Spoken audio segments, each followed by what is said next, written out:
Menteri Agama Indonesia. Indonesia ini jangankan kepada orang bangsa luar, untuk Tuhan aja tak pernah ditakuti. Gagal tidak jadi berangkat karena duitnya sudah dikorupsi oleh mantan Menteri Agama Gus Yakut. Angkat aku jadi murid musuh. Kejahatanmu melampaui iblis. Orang Malaysia ni dia berbeza dengan bangsa-bangsa lain. Bangsa Melayu ni dia ada tertib, dia ada lemah lembut. Kita ni bila sampai di tanah suci ni, kita sangat berdisiplin. Kenapa Malaysia boleh jadi macam tu? Disebabkan sistem tabung haji yang sangat teratur. Bro, coba perhatikan tetangga kita, Malaysia. Sama-sama Melayu, sama-sama mayoritas Muslim, tapi mereka nggak punya obsesi berlebihan sama gelar haji di KTP seperti kita. Iblis pun sungkem dan sujud kepada Menteri Agama Indonesia, geng. Bedanya Menteri Agama Indonesia versus Menteri Agama Malaysia. Menteri Agama Malaysia itu mendapatkan penghargaan daripada Menteri Agama Arab Saudi.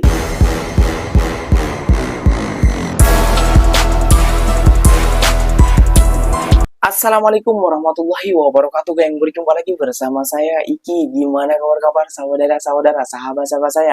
Semoga kabar kalian selalu baik-baik saja, dilindungi oleh Allah Subhanahu wa taala, dijauhkan dari segala bala musibah dan diberi umur panjang.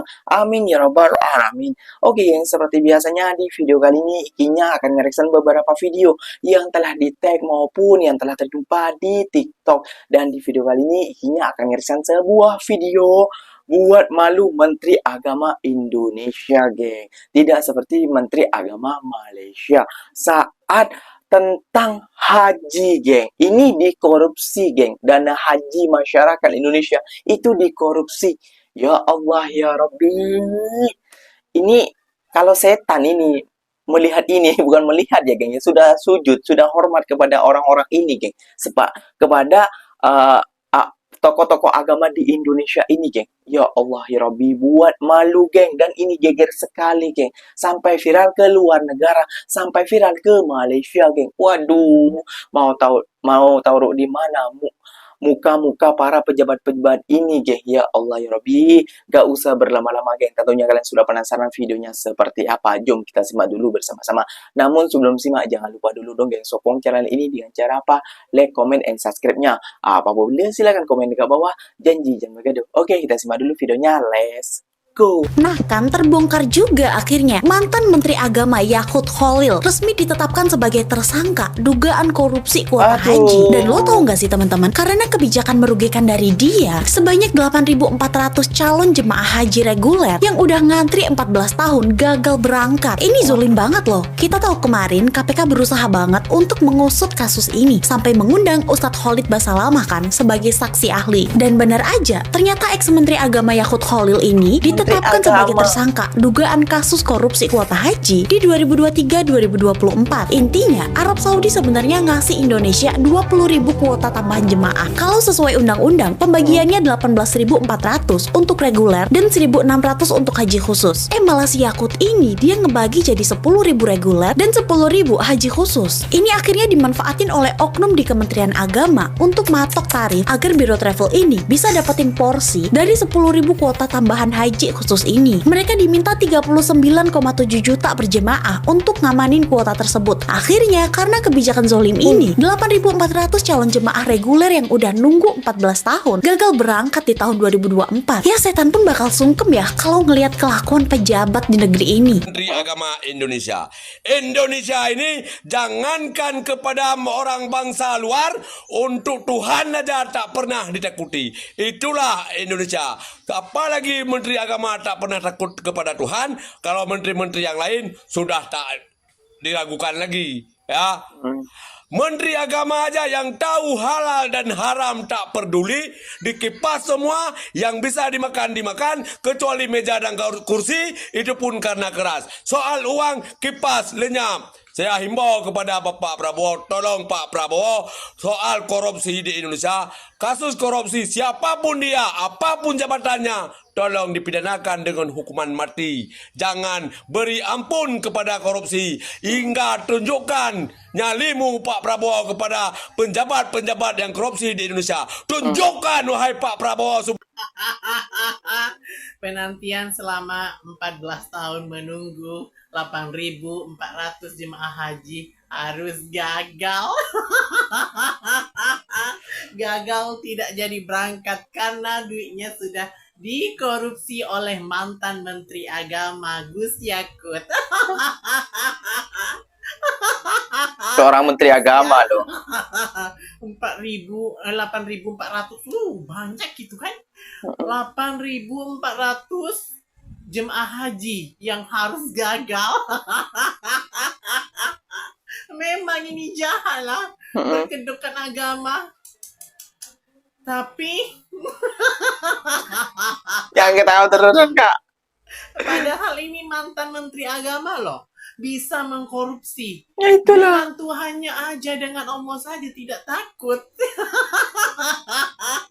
Terus. Apalagi dengan manusia. Macam mana Indonesia mau maju kalau di negaranya banyak. Betul. Betul, ini fakta. Kalau di negaranya banyak korupsi, macam mana mau maju? Ini harus dipertanyakan sama Ain Arhab nih. Tentang yang korupsi jemaah haji nih. Dana haji ini diduga melibatkan pejabat tinggi. Iblis pun sujud dan menangis melihat manusia kayak gini. Ampuni aku, angkat aku jadi murid musuh. Kejahatanmu melampaui iblis. Menakut. Kalau memang Allah itu ada, Waduh. mau saya ajak konten, Astagfirullahaladzim. mau ajak saya konten di Facebook. Kan kata kita Allah tuh ingin dikenal. Mau saya ajak konten biar viral. Iblis pun sungkem dan sujud kepada Menteri Agama Indonesia, geng. Karena perilakunya yang mengkorupsi dana haji. Itu orang mau beribadah loh, nabung berapa puluh tahun, berapa tahun kayak gitulah ya, geng ya. Itu orang-orang susah, bukan orang-orang yang kaya ataupun orang-orang apa. Itu ada orang yang susah, orang petani, orang yang betul-betul mengirit, makanya untuk demi beribadah untuk naik haji kayak gitu loh. Namun dikorupsi. Ya Allah ya Rabbi. Jangankan setan, iblis pun sujud sama dia. Ya itu, seorang menteri agama loh. Seorang menteri agama mengkorupsi dana haji. Waduh, ya Allah, sampai VIP-nya masuk ke negara Malaysia. Kayak gitu ya, geng ya. Jadi, Kinya akan mereksan. Inilah, geng, perbedaannya menteri agama di Malaysia dan di Indonesia. Kalau menteri di Malaysia itu, geng, menuntun jamaah hajinya supaya dipuji oleh menteri agama luar negara. Berbeda dengan menteri agama kita. Jom kita simak dulu lah bersama-sama.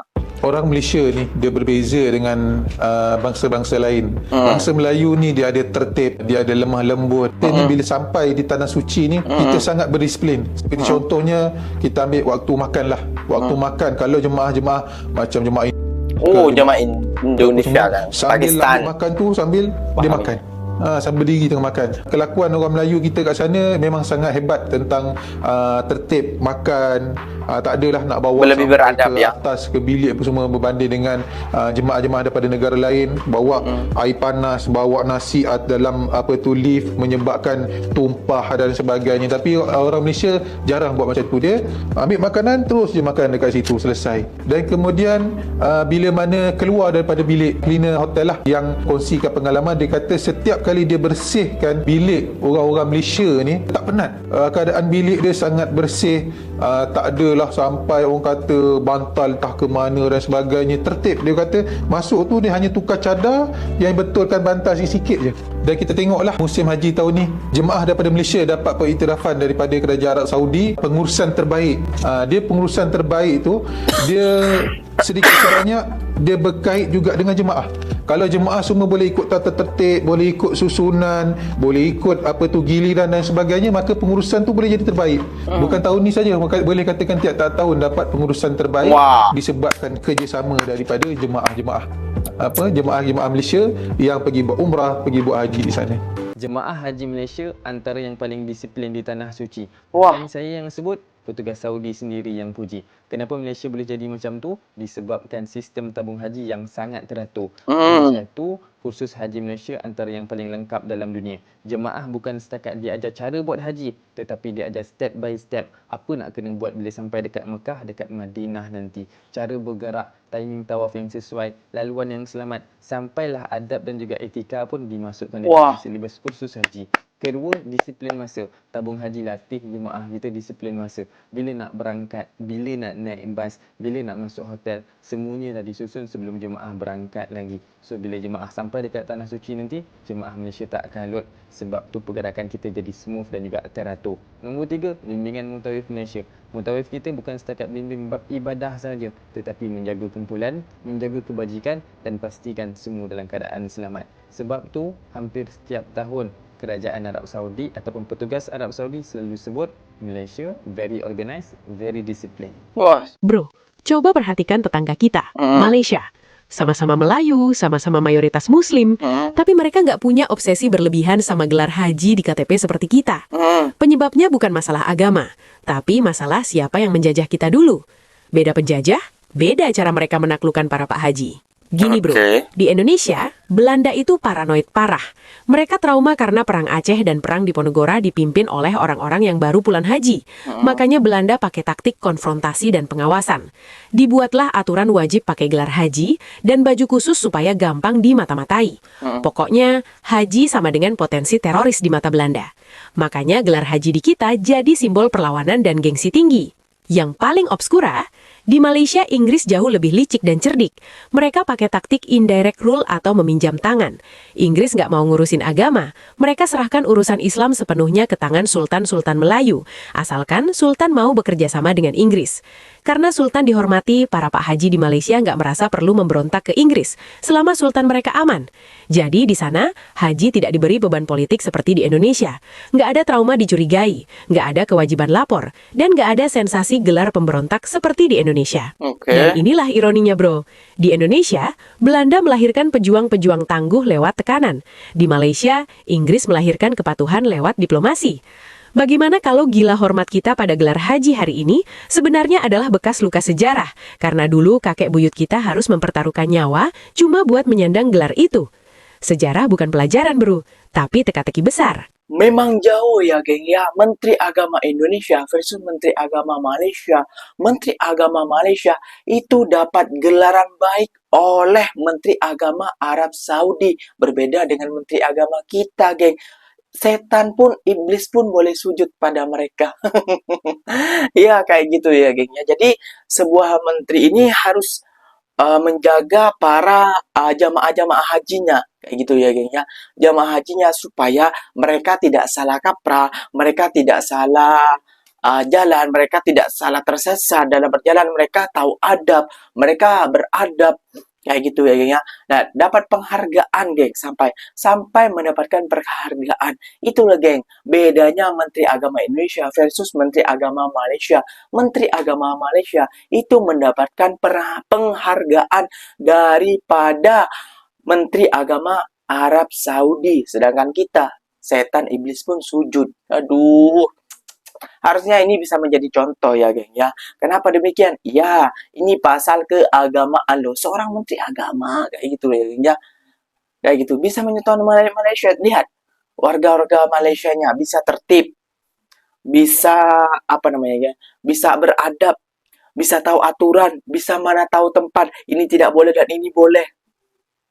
Kita harus contoh geng. Kita harus belajar seharusnya sama dewan-dewan dewan-dewan haji yang berada di Malaysia. Kita harus belajar sih.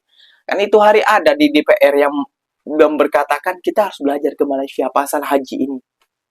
Kan ada, tapi tidak mau belajar, gengsi, malu kayak gitu ya geng ya.